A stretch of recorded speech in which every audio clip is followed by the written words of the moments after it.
Have you ever looked at something every single day and never truly seen it?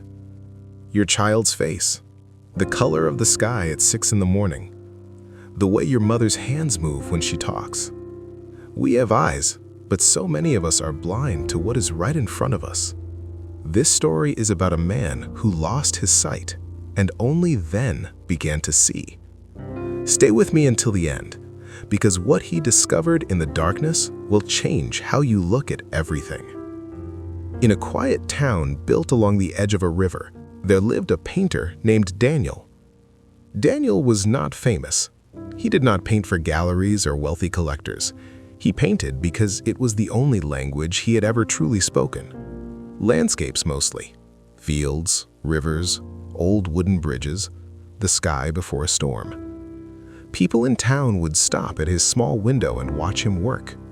His hands moved like he was having a conversation with the canvas, like something was being said between him and the paint that no one else could hear.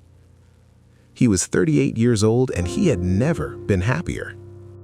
Then one morning, he woke up and something was different. The room felt strange, darker. He blinked. He reached for the lamp. He turned it on, but the darkness stayed.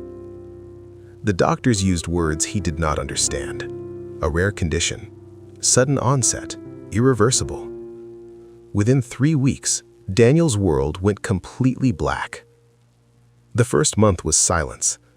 Not the peaceful kind, the suffocating kind.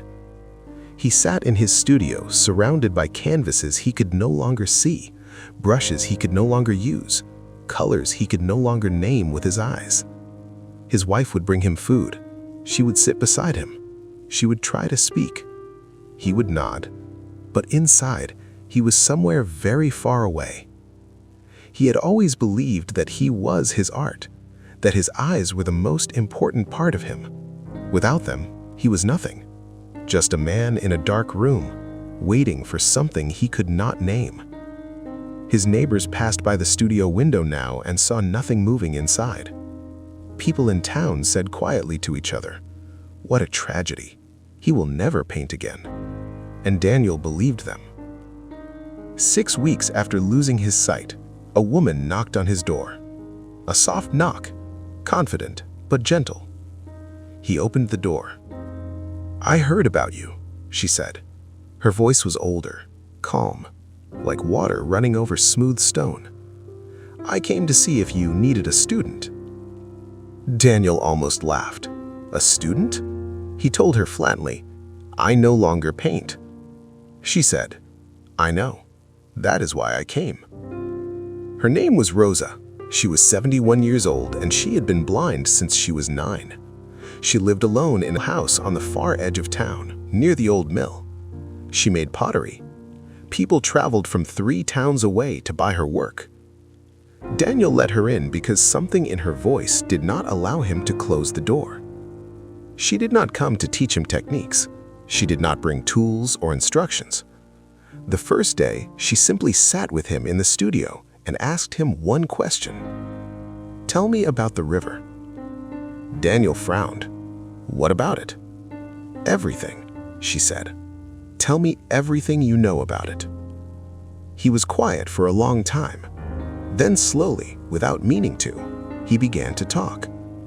He talked about the way the water turned a dark silver before rain, how the light hit the far bank differently in winter than in summer, how there was always one heron standing very still near the shallow bend, so still you could mistake it for driftwood until it moved, how the smell of the river changed with the season, cold and sharp in February, warm and green by July.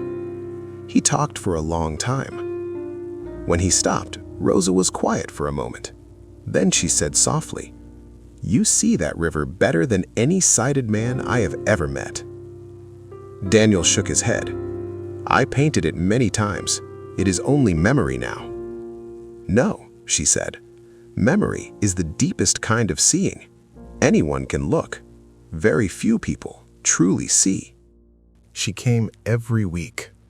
Each time she asked him to describe something he loved, a tree he remembered, the face of his daughter when she was small, the feeling of morning in his studio before anyone else was awake. And slowly, something strange began to happen. Daniel started to understand that his whole life he had been painting with his eyes and only his eyes. He had looked at things, he had captured light and shadow, but he had never felt them the way he felt them now in the dark. Every memory had texture, every image had weight, every color had a sound, a temperature, a story. Rosa brought him clay one afternoon. Not paint, just clay. "Try this," she said. His hands resisted at first. "This is not what I do," he told her. "Maybe not," she said, "but your hands remember things your eyes have forgotten." He pressed his fingers into the clay. It felt cold and soft and alive. He did not think, he just moved. His hands remembered the curve of the river, the bowed shape of the old bridge, the rounded weight of stones he had walked across 100 times. When Rosa touched what he had made, she was silent for a long moment. "Daniel," she said, "this is a painting." He worked in clay for 4 months. Then he began painting again. Not the way he used to. His wife would describe the colors as he pointed to different tubes. He would feel the temperature of the room, listen to the sounds outside, run his fingers along the canvas before touching it with a brush. People said it would be impossible. They said the work would be clumsy and lost. But when the first painting was finished and his wife held it and wept quietly, Daniel knew something no one outside that room could fully understand. He was painting from a place he had never reached before, not from what he could see, from what he truly knew, from what he had lived and felt and loved and memorized in his bones over 38 years of paying attention. The paintings were different from anything he had made before. People who saw them said they could not explain why they made them feel so much. There was something in the lines, something that felt less like observation and more like understanding. One evening, he asked Rosa what had made her come to him that first day. She was quiet. Then she said, "Because I recognized something in your loss. When I was 9 and the light went away, I thought my life was over. I thought I would never know beauty again. But I was wrong." She paused. "We are all walking around with our eyes wide open and seeing almost nothing. You lost your sight, but now you might finally begin to see." Daniel sat with that for a long time. My friend, we spend so much of our lives looking and so little of it truly seeing. We look at the people we love and we do not see them. We look at our days and we do not feel them.